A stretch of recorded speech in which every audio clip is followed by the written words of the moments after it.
5G fifth-generation technology promises faster download speeds and conveniences that most of us have never dreamed of, but will also be blanketed with a new type of radiation called millimetre waves. Health experts are warning about the rising risks with a 5G rollout.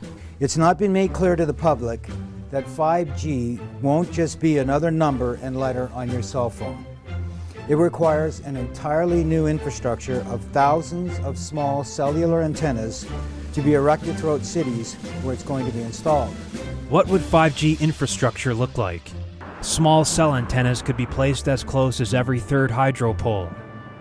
Scientists from 42 countries are now warning their governments about the emerging health problems associated with wireless radiation, and Canadian doctors and scientists have added their voices. The most prevalent symptoms include headache, fatigue, decreased ability to concentrate, tinnitus, irritability, and insomnia. Impacts on the heart and the nervous system are also of great concern. How much money has the industry committed to supporting additional independent research? I stress independent research. Is that independent research ongoing? Has any been completed? Where can consumers look for it? And we're talking about research on the biological effects of this new technology. Thank you, Senator. I think, thank you for your focus on the issue.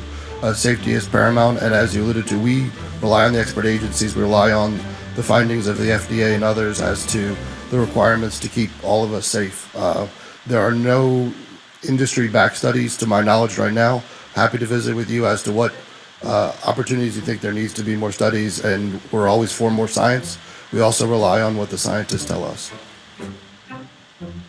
So essentially, the answer to my question, how much money?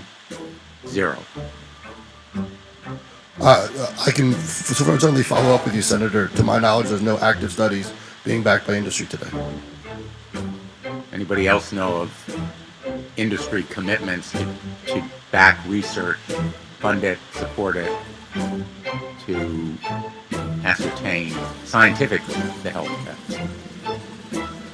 Senator, I'm not aware either, but I do know that with small cells especially, you're going to have lower power levels, and of course as from a carrier perspective, you want to be able to manage interference so that interference is the lowest interference possible. So I would think that some of those studies or some of that information could be utilized in looking at the health consequences, but no, I'm not aware of any. So there really is no research ongoing. We're kind of flying blind here so far as health and safety is concerned. Thank you, Mr. Chairman. Thank you.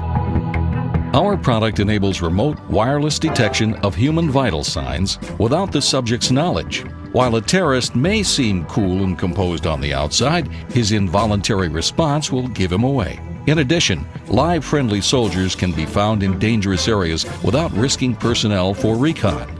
Our system works by generating low-energy millimeter waves. They are able to penetrate through many common materials, including clothing and masonry, and efficiently reflect off optically rough surfaces, and yet they provide a high degree of sensitivity to minute displacements.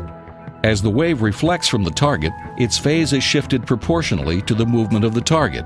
The phase can be extracted, and the displacement of the target can be demodulated. When the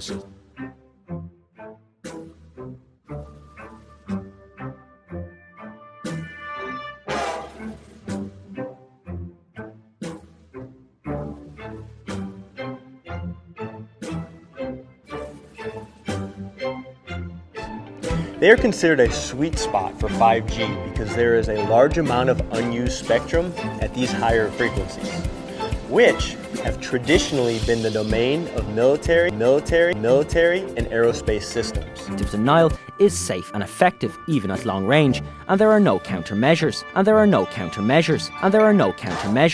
But critics worry that it is not as safe as they say.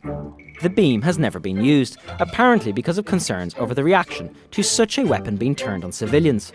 And there remains the technical challenge of making it small enough for city streets and cheap enough for police departments.